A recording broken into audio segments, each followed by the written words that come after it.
hari serta akan mendapatkan keuntungan. Namun korban Budi Awaludin tidak menepati janjinya sehingga terdakwa menyimpan rasa dendam kepada korban Budi Awaludin.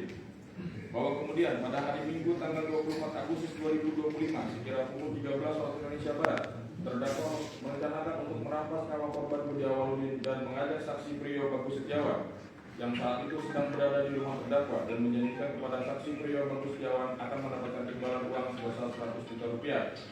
Selanjutnya, atas ajakan terdakwa tersebut, saksi Priyo Bagus Setiawan menyetujuinya. Kemudian terdakwa menyuruh saksi Priyo Bagus Setiawan untuk mempersiapkan sebuah palu besi yang akan dipergunakan untuk merampas nyawa korban Budi Awaludin. Selanjutnya, saksi Priyo Bagus Setiawan pulang ke rumahnya dan mengambil sebuah palu besi. Lalu saksi Priyo Bagus Setiawan kembali ke rumah terdakwa dan memberikan palu besi tersebut kepada terdakwa. Akan tetapi, karena palu besi tersebut gagangnya terlalu panjang dan tidak bisa disimpan di dalam tas, lalu terdakwa menyuruh saksi Priyo Bagus Setiawan pergi ke tukang las untuk memotong gagang palu dan terdakwa memberi uang sebesar Rp30.000 kepada saksi Priyo Bagus Setiawan. Selanjutnya, sekira pukul 13.30 waktu Indonesia Barat, saksi Priyo Bagus Setiawan pergi ke tukang las dengan menggunakan satu unit sepeda motor Yamaha Mio milik terdakwa. Dan sekira 20 menit kemudian, saksi Priyo Bagus Setiawan kembali ke rumah terdakwa dan menyerahkan palu besi yang sudah dipotong gagangnya tersebut kepada terdakwa.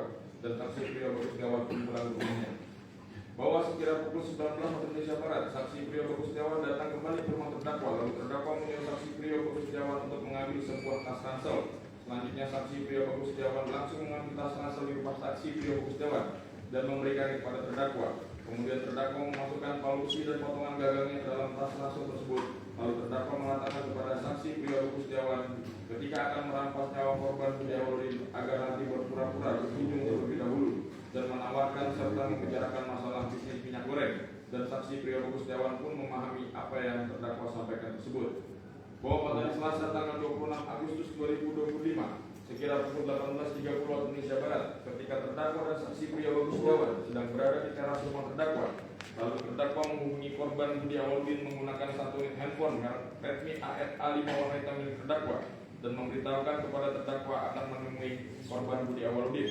Selanjutnya, sekira pukul 19 waktu Indonesia Barat, terdakwa dan saksi Priyo Bagus Setiawan menemui korban Budi Awaludin di warung milik korban Budi Awaludin yang berada di dekat rumah korban Budi Awaludin di Jalan Siliwangi, Kelurahan Pauman, Kecamatan Indramayu, Kabupaten Indramayu, dengan tujuan hanya untuk berpura-pura membicarakan bisnis. Lalu sekira pukul 21 waktu Indonesia Barat, terdakwa dan saksi Priyo Bagus Setiawan pergi dari warung korban Budi Awaludin.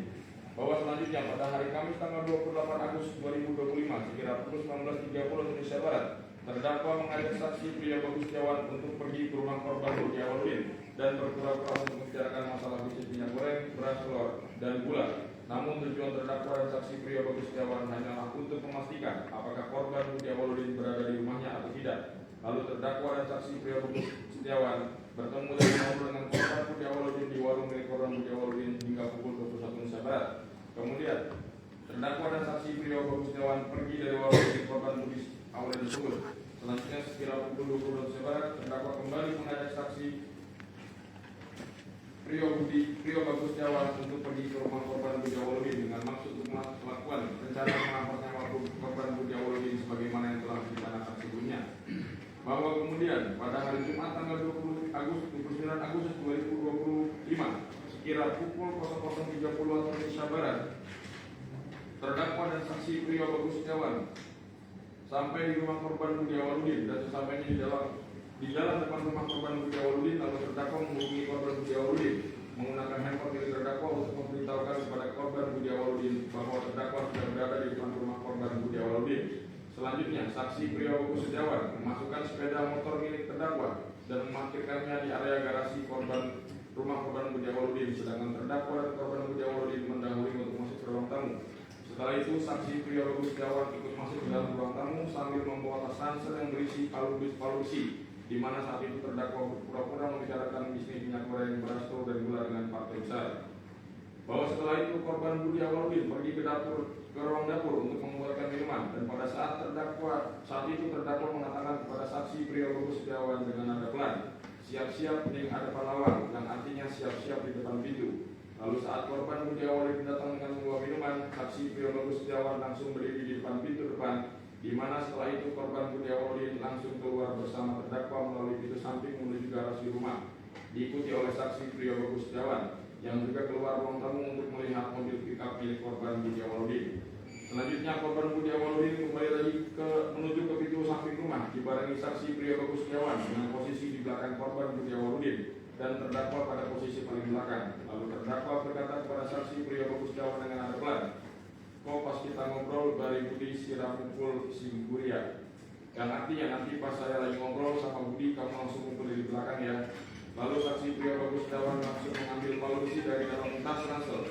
Kemudian sekira pukul 01.00 pada saat korban Budi Awaludin hendak masuk ke dalam ruang tamu melalui pintu samping rumah, lalu saksi pria Bagus Setiawan langsung memukulkan palu besi tersebut dengan menggunakan tangan kanan ke kepala bagian belakang sebelah kiri korban Budi Awaludin sebanyak 1 kali hingga korban Budi Awaludin menjadi lemas dan terjatuh. Selanjutnya saksi pria Bagus Setiawan menyerahkan palu besi tersebut kepada terdakwa dan terdakwa memukulkan palu besi tersebut kepada korban Budi Awaludin yang sudah terjatuh ke tanah dengan posisi miring sebanyak 2 kali yang mengenai bagian kepala sebelah kiri dan bagian leher hingga korban Budi Awaludin mengeluarkan banyak darah dari kepala dan berubah posisi menjadi tengkurap di tanah dan tidak bergerak lagi.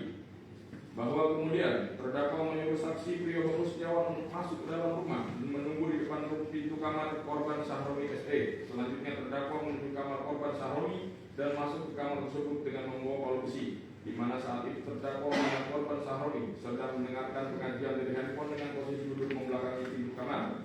Kemudian terdakwa langsung menghampiri korban Sahroni secara diam-diam dan memukulkan palu besi tersebut dengan menggunakan tangan kanan terdakwa sebanyak 1 kali yang mengenai kepala bagian kiri atas korban Sahroni hingga korban Sahroni jatuh tersungkur dan mengeluarkan darah dari bagian kepala. Selanjutnya, saksi pria Bagus Setiawan masuk ke dalam kamar dan terdakwa langsung menyerahkan palu besi tersebut kepada saksi pria Bagus Setiawan. Lalu saksi pria Bagus Setiawan langsung memukulkan kembali palu besi tersebut kepada korban Sahroni dengan menggunakan tangan kanan sebanyak 1 kali yang mengenai kepala bagian kiri atas. Lalu terdakwa dengan kuat menginjak Sahroni dengan menggunakan kaki kanan terdakwa sebanyak 2 kali yang mengenai bagian leher dan bagian dada Sahroni hingga terkapar tak berdaya. Selanjutnya tubuh korban Sahroni ditarik oleh saksi pria Bagus Setiawan ke dalam kamar mandi yang ada di kamar tersebut. Bahwa kemudian terdakwa dan saksi pria Bagus Setiawan menuju ke kamar korban Ais Juwitasari. Lalu saksi pria Bagus Setiawan masuk ke dalam kamar sedangkan terdakwa menunggu di depan pintu kamar, di mana di dalam kamar tersebut terdapat korban Ais Juwitasari, anak korban Ratu Hairunisa dan anak korban Bella yang sedang tertidur. Selanjutnya, saksi pria Bagus Setiawan langsung memukulkan palu besi kepada korban Ais Juwitasari dengan menggunakan tangan kanan sebanyak 2 kali yang mengenai bagian dahi dan kepala depan sebelah kanan korban Ais Juwitasari hingga korban Ais Juwitasari seperti orang sesak napas dan merintih kesakitan serta mengeluarkan darah dari kepala. Setelah itu, saksi pria Bagus Setiawan menyerahkan palu besi tersebut kepada terdakwa. Lalu terdakwa kembali memukulkan palu besi tersebut kepada korban Ais Juwitasari dengan menggunakan tangan kanan sebanyak 1 kali yang mengenai bagian dagu hingga mengeluarkan darah dari bagian mulut hingga korban Ais Juwitasari berhenti kesakitan.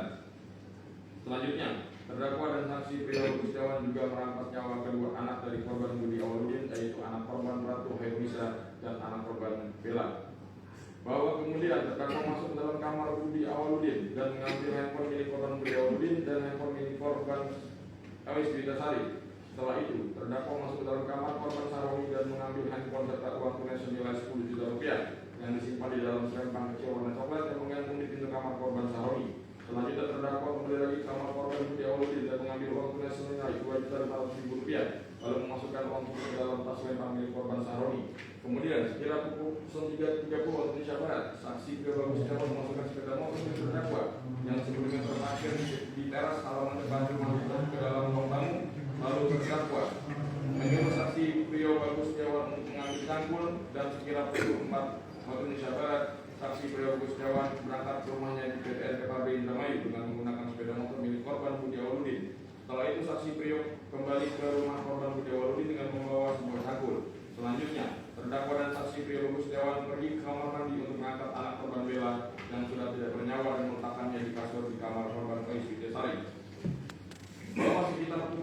Bahwa sekira pukul 9 waktu Indonesia Barat, terdakwa mengakses handphone milik korban Budi Awaludin untuk mengelabui keberadaan korban Budi Awaludin beserta keluarga dengan cara terdakwa membuat status di aplikasi WhatsApp milik korban Budi Awaludin seolah-olah korban Budi Awaludin sedang beserta keluarga sedang berada di Kuningan, Jawa Barat, di mana sekira pukul 09.22 waktu Indonesia Barat, status aplikasi WhatsApp tersebut dikomentari oleh saksi Evan Bagus Pratama bin Budi Herianto yang menanyakan mengapa korban Budi Awaludin berada di Kuningan. Lalu terdakwa yang bertindak seolah-olah sebagai korban Budi Awaludin membalas komentar saksi Evan Bagus Pratama tersebut dan mengatakan bahwa akan membuka usaha di Kuningan dan sedang mensurvei lokasi usaha. Selanjutnya, sekira pukul 10.11 waktu Indonesia Barat, terdakwa yang bertindak seolah-olah sebagai korban Budi Awaludin lalu mengirimkan pesan aplikasi WhatsApp kepada saksi Evan Bagus Pratama untuk menjual mobil Suzuki Carry pickup milik korban Budi Awaludin. Namun disarankan oleh saksi Evan agar mobil tersebut digadaikan saja. Selanjutnya, sekira pukul 14 Indonesia Barat, terdakwa keluar dari rumah korban Budi Awaludin dengan menggunakan sepeda motor milik korban Budi Awaludin untuk pulang ke rumah terdakwa dengan tujuan menyiapkan pakaian ganti, dan setelah itu terdakwa kembali ke rumah korban Budi Awaludin. Bahwa sekira pukul 23 waktu Indonesia Barat, terdakwa mengambil kain spray yang terdapat di lemari di dalam kamar korban Budi Awaludin, lalu menutupkan kain spray tersebut ke korban Budi Awaludin yang sudah tidak bernyawa dan masih berada di depan pintu samping rumah. Setelah itu terdakwa dan saksi Prio Bagus Setiawan memindahkan korban Sahroni yang sudah tidak bernyawa dengan cara menaikkannya ke atas terpal, kemudian menyeretnya menuju ruangan belakang dekat gedung Burung Walet. Selanjutnya, terdakwa dan saksi Prio menuju ke depan rumah dan menyeret korban Budi Awaludin dengan menggunakan terpal dan mengikat kedua kaki dan tangannya dengan menggunakan tali tambang dan membawanya ke belakang dekat gedung Burung Walet. Kemudian terdakwa dan saksi Prio Bagus mengangkat korban Aistri Dasari yang sudah tidak bernyawa dengan menggunakan kain spray dan membawanya ke belakang dekat gedung Burung Walet. Lalu saksi Prio Bagus Setiawan menggendong anak korban Ratno Marinisa dan anak korban Bella yang sudah tidak bernyawa dan membawanya ke belakang dekat gedung Burung Walet. Selanjutnya, setelah kelima korban yang sudah tidak bernyawa tersebut telah dikumpulkan menjadi satu, lalu terdakwa dan saksi Prio Bagus Setiawan mengambil tanah dari lokasi gedung Burung Walet dengan menggunakan cangkul dan baskom, lalu menutupi dan menimbun kelima korban tersebut. Bahwa kemudian terdakwa dan saksi Prio Bagus Setiawan masuk kembali ke dalam kamar korban Budi Awaludin, lalu terdakwa membalikan kasur yang terdapat darah ke bagian bawah, sedangkan saksi Prio Bagus Setiawan mengambil kain spray dan masuk ke dalam kamar korban Sahroni, lalu membersihkan ceceran darah yang terdapat di lantai, sedangkan terdakwa membersihkan lantai ruangan tamu dengan menggunakan kain pel. Setelah itu, saksi Prio Bagus Setiawan membersihkan kain spray yang terdapat pada darah di kamar mandi yang terletak di kamar korban Sahroni. Lalu terdakwa dan saksi Prio Bagus Setiawan meletakkan kain spray di dekat terpal sebelah kelima korban yang sudah tertutup tanah. Bahwa kemudian pada hari Sabtu tanggal 30 Agustus 2025 sekira pukul 3 waktu Indonesia Barat, terdakwa mengeluarkan satu unit mobil pickup milik korban Budi Awaludin ke pinggir jalan dan diparkir di depan rumah korban Budi Awaludin, dan kunci kontaknya disimpan di dalam dashboard mobil tersebut. Setelah itu terdakwa dan saksi Prio Bagus Setiawan pergi meninggalkan rumah korban Budi Awaludin. Kemudian sekira pukul 4 waktu Indonesia Barat, terdakwa dan saksi Prio sampai di rumah terdakwa, lalu saksi Prio pulang ke rumahnya, sedangkan terdakwa langsung masuk ke dalam rumah. Selanjutnya sekira pukul 4.10 waktu Indonesia Barat, saksi Prio Bagus Setiawan datang kembali ke rumah terdakwa. Lalu terdakwa dan saksi Prio langsung pergi ke rumah Budi Awaludin dengan menggunakan taksi online. Dan setelah sampai di rumah korban Budi Awaludin, terdakwa dan saksi Prio masuk ke garasi mobil dan membawa satu unit Toyota Corolla warna biru milik korban Sahroni, sambil membawa tas ransel yang berisi palu besi dan tas lempang warna hitam milik korban Sahroni yang di dalamnya berisi uang tunai, 3 unit handphone dan dompet milik korban Sahroni. Lalu terdakwa dan saksi Prio Bagus meninggalkan rumah Budi Awaludin dan menuju wilayah Jatibarang. Kemudian sekira pukul 5 waktu Indonesia Barat, 5.19 waktu Indonesia Barat, terdakwa yang bertindak seolah-olah sebagai korban Budi Awaludin lalu mengirim pesan aplikasi WhatsApp kepada saksi Evan Bagus Pratama dengan isi pesan Pan, mobil sudah di depan rumah, tinggal ambil aja. Nanti kalau sudah bangun ambil aja mobil di depan rumah. Selanjutnya sekira pukul 5.30 waktu Indonesia Barat, terdakwa dan saksi Prio Bagus Setiawan sampai di Hotel Adi Syariah Jatibarang, dan sampai di hotel sekira pukul 7 waktu Indonesia Barat, terdakwa dan saksi Prio Bagus Setiawan melakukan check-in di Hotel Adi Syariah dengan menggunakan identitas KTP korban Budi Awaludin. Dan sekira pukul 11.08 waktu Indonesia Barat, terdakwa mendapat pesan balasan dari saksi Evan Bagus Pratama yang menjelaskan mobil pickup milik korban Budi Awaludin sudah dibawa oleh saksi Evan dan akan digadaikan oleh saksi Evan. Selanjutnya sekira pukul 23.45 waktu Indonesia Barat, terdakwa dan saksi Prio Bagus Setiawan kembali menuju rumah korban Budi Awaludin dengan menggunakan taksi online, lalu masuk ke rumah korban Budi Awaludin mengambil barang berupa 2 kain spray, 2 bantal ukuran besar dan kecil, serta 2 selimut yang dimasukkan ke dalam 2 koper warna hitam milik korban Budi Awaludin. Ditunjukkan